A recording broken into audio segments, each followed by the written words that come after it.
பக்தி ஒளி நேயர்கள் அனைவருக்கும் எனது பணிவான வணக்கங்கள்.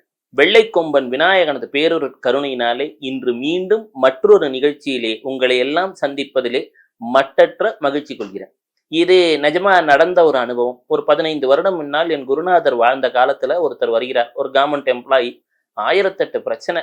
வந்த உடனே சொன்னார், எங்க சாமி வந்து ஐந்திரம்னு ஒரு புக்கெல்லாம் ஆத்தர் பண்ணியிருந்தார். சொன்னார், உன் வீட்டுல வாஸ்து சரியில்லைப்பா அப்படின்னார்.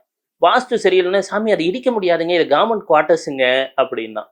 உடனே சொன்னார், ஆமாம், வெளிநாட்டுல இருந்தாலும் சரி, அபார்ட்மெண்ட்ல இருந்தாலும் சரி, உடனே இடிக்க முடியாது. அப்போ இதுக்கெல்லாம் என்ன செய்யறது அப்படின்னு நான் ஒரு கேள்வியை எழுப்பினேன். அப்போ அவர் சொன்னார், ஒரு மனிதனுக்கு முக்கியமான விஷயம் ஆயுள், ஆரோக்கியம், ஐஸ்வர்யம்.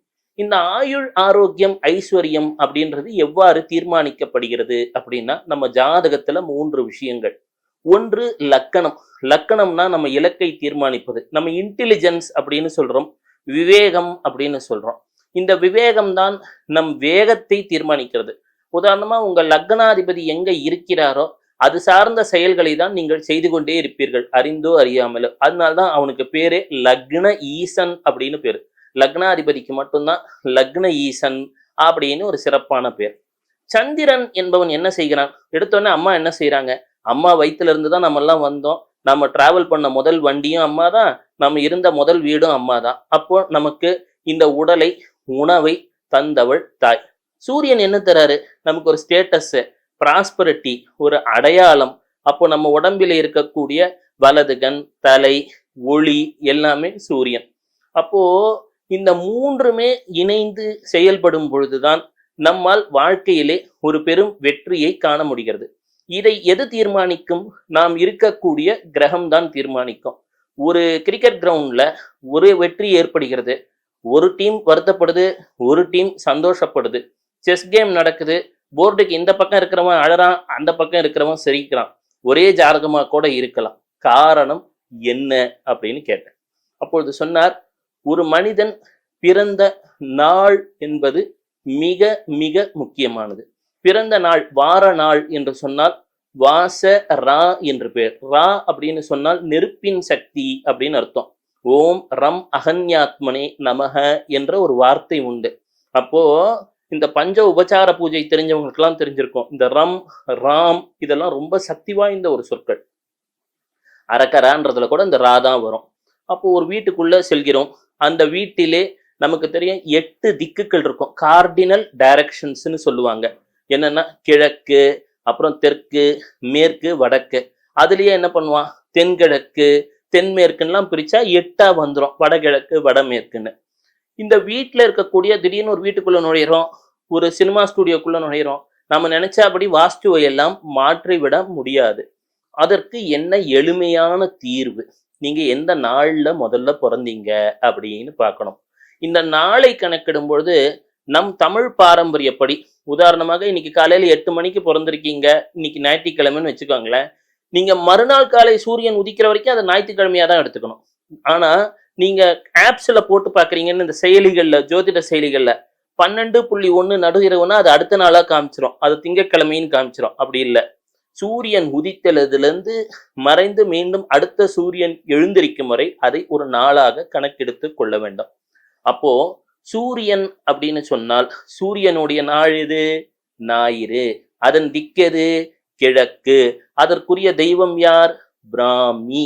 இதை தெரிந்து வைத்துக் கொண்டு வேண்டாம். பிராமிக்குரிய குணம் என்ன? கிரியேட்டிவிட்டி. நீங்க என்ன பண்றீங்க ஞாயிற்றுக்கிழமையில? அதை காமம் என்றும் சொல்லுவார்கள். ஏதோ ஒன்றை உருவாக்க வேண்டும் என்ற ஒரு இலக்கு. நீங்க ஞாயிற்றுக்கிழமை சும்மாவா இருக்கீங்க? டிவி பாக்குறீங்க, கேம்ஸ் விளையாடுறீங்க, மால் போறீங்க, அதுவும் ஒரு கிரியேட்டிவிட்டி தான். அப்போ ஞாயிற்றுக்கிழமைக்குரியது கிரியேட்டிவிட்டி.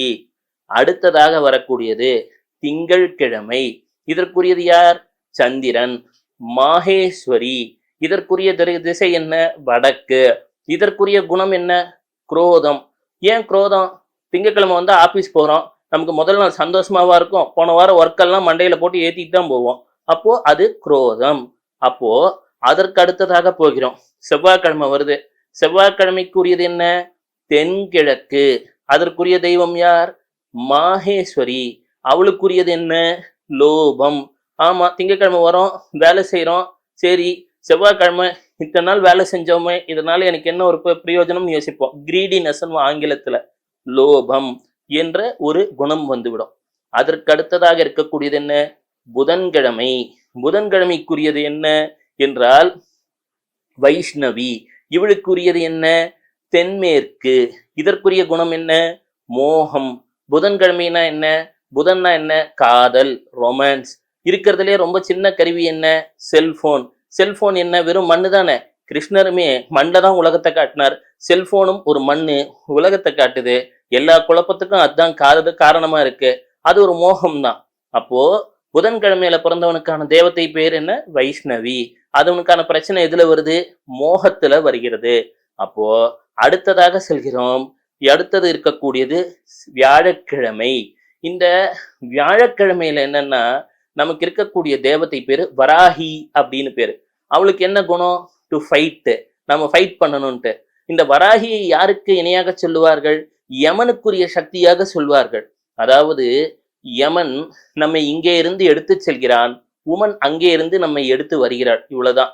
அப்போ இது என்னன்னா வராகியோடைய சக்தி என்று சொல்லக்கூடியது தெற்கு திக்கை சார்ந்தது. மீண்டும் வருகிறோம். வெள்ளிக்கிழமை இந்திராணி. நிறைய பணம் வரணும் அப்படின்னு சொல்லிட்டா இந்திராணியை நினைக்கணும். மாச்சரியம் அப்படின்னு நிறைய பணம் வந்துருச்சுன்னு வச்சுக்கோங்க, உங்களுக்கு அறியாமலே ஒரு கெத்து வந்துடும். ஏன்டா அடுத்தவனை மதிக்கணும் அப்படின்ட்டு. இதை என்வி, ஜெலசின்லாம் கூட சொல்லுவாங்க. வெள்ளிக்கிழமை. அப்போ வெள்ளிக்கிழமை நமக்கே தெரியும் சுக்கிரனுடைய நாள். சுக்கிரனுடைய நாள் என்ன சொல்லும் பொழுது இந்திராணி என்று சொல்லுவார்கள், சசிதேவி என்றெல்லாம் சொல்லுவார்கள். அப்போ இந்திராணியோடைய திக்கு என்பது மேற்கு திக்கு. நிறைய பணம் சம்பாதிக்கணும்னா இப்ப கூட மேற்கு பக்கம் தானே போறோம். அப்போ என்ன வரும்? மாச்சரியம் அப்படின்னு. இப்பவுமே பாருங்க, மேற்கு பக்கம் போய் அங்க நாடுகள்ல சம்பாதிச்சுட்டு வந்த குழந்தைங்க ஏதாவது மதிக்குதா? மதிக்காத, ஒரு கெத்தா தான் இருக்கும். அப்போ அது மேற்கு திக்கு, இந்திராணி என்று ஞாபகம் வைத்துக் கொள்ளலாம். அதே போல அதற்கு அடுத்ததாக சனிக்கிழமை. சனிக்கிழமைக்குரியவள் சாமுண்டி. இந்த சாமுண்டி என்று சொன்னால் என்னன்னா சண்டன், முண்டன். சண்டன் என்றால் அதிகமான கோபம், முண்டன் என்றால் டிப்ரெஷன். மனுஷனுக்கு எங்க பிரச்சனை வருது? ஒண்ணு ரொம்ப அக்ரெசிவா போனாலோ இல்ல ரொம்ப டிப்ரெஷன்ல போனாலோ பிரச்சனை வருது. அவள் தான் சாமுண்டி. அதை சரி செய்பவள். இந்த சாமுண்டிக்குரியது என்னன்னா ஆலசியம் அப்படின்வாங்க. சனிக்கிழமையில் இருக்கிறவன் என்ன பண்ணுவான்? ஒரு நாள் பிறந்திருப்பாங்க, ஒரு நாள் டாக்டர்கிட்ட போனா இன்னொரு நாள் பார்த்துக்கலாங்க அப்படின்ட்டு விட்டுருவான். இந்த ப்ரொக்ராஸ்டினேஷன் ஆங்கிலத்தில் சொல்லுவார்கள். தள்ளி வைப்பது. தள்ளி வைத்து தள்ளி வைத்து வாழ்க்கையிலே தள்ளிவிடப்படுகிறார்கள். அதுதான் சனீஸ்வரர் என்று சொல்லக்கூடிய தன்மையில் சனிக்கிழமையில் பிறந்தவர்களின் நிலை. இத்தனையும் சொன்னீங்களே, வடகிழக்க சொல்லவே இல்லையே. வடகிழக்கு என்பது ஈசான்யம், சிவனுக்குரியது. அப்ப என்ன செய்யணும்? வாஸ்து தோஷம் இருக்கிறது வீட்டிலே அல்லது ஒரு இடத்திலேனா தினமும் சப்தமாதாக்கள் பெயரை சொல்லுவதை அனுதினமும் ஒரு வழக்கமாக கொள்ள வேண்டும். பெரிய ஒரு பிராக்டிஸ் எல்லாம் ஒண்ணும் இல்லை, ரொம்ப எளிமையானது. எடுத்துக்கிறீங்க, பிராமி அப்படின்னு ஒரு தடவை சொல்றோம். அம்மாவை எப்படி சொன்னாலும் அம்மா தான். ஒன்றும் தப்பா சொன்னாலும் ஒன்றும் நம்மளை மிதிக்க போறது இல்லை. வாழ்க்கையில ஒரு உயரத்தை தான் தருவாள். பிராமி, மாஹேஸ்வரி, கௌமாரி, வைஷ்ணவி, வாராகி, இந்திராணி, சாமுண்டின்னு சொல்லிட்டு ஓம் நம சிவாயான்னு ஒரு 10 தடவையான சொல்ல துவங்குங்கள். வாழ்க்கை வளமாகும், நலமாகும். எதற்காக நமசிவாய மந்திரத்தை சேர்த்து சொல்ல வேண்டும்? நகாரம் என்பது பூமி தத்துவத்தை சொல்லும், மகாரம் என்பது நீர் தத்துவத்தை சொல்லும், சிகாரம் நெருப்பை சொல்லும், வகாரம் வாயுவை சொல்லும், யகாரம் வாயு தத்துவத்தை சொல்லும். அப்போ பஞ்சபூதங்களும் பஞ்ச அங்கங்களும் இந்த பஞ்சாட்சரத்தில் அடங்கிவிடும். உலகத்திலே இந்த உடம்பு என்பது சருமத்தால் ஆனது. சருமம் 7 நிலைகளால் ஆனது. இந்த உடம்பை என்ன சொல்றான்? பிளாஸ்மா, இரத்த திரவம், ரத்தம், பிளட்டு, போனு, அப்புறம் மசிலு, ஃபேட்டு, அப்புறம் உயிரணுன்னு 7ஆ பிரிக்கிறாங்க. அந்த 7ம் தான் சப்த மாதாவாக நாம் சொல்கிறோம். அதே போல 11 ருத்ரர்களாக சொல்லக்கூடியதுதான் oxygen, nitrogen, hydrogen, carbon, phosphorus, சல்பர்னெல்லாம். இதை நம் முன்னோர்கள் அன்றே நமக்கு இறை நாமங்களாக சொல்லி நம் வாழ்க்கையிலே இறையை தேடுவதோடு இறையையும் தேடு, வாழ்க்கையில் நலம் வரும், வளம் வரும், வாழ்க்கையில் மற்றோர் உன்னை வளம் வரக்கூடிய நிலையிலே புகழ் பெறுவாய் என்று நமக்கு வழிகாட்டியுள்ளனர். எனவே இன்றிலிருந்து தவறாது சப்தமாத்தாக்கள் பெயரை சொல்லவும், ஆங்காங்கே குலதெய்வத்தின் வழிபாட்டை செய்யவும். குலதெய்வம் என்ற பெயரை திருப்பி போட்டால் லகு என்று வரும். எது எளிமையானதோ, எது இனிமையானதோ, உடனடி பலன் தருமோ அதற்கு பெயர் குலதெய்வ வழிபாடு.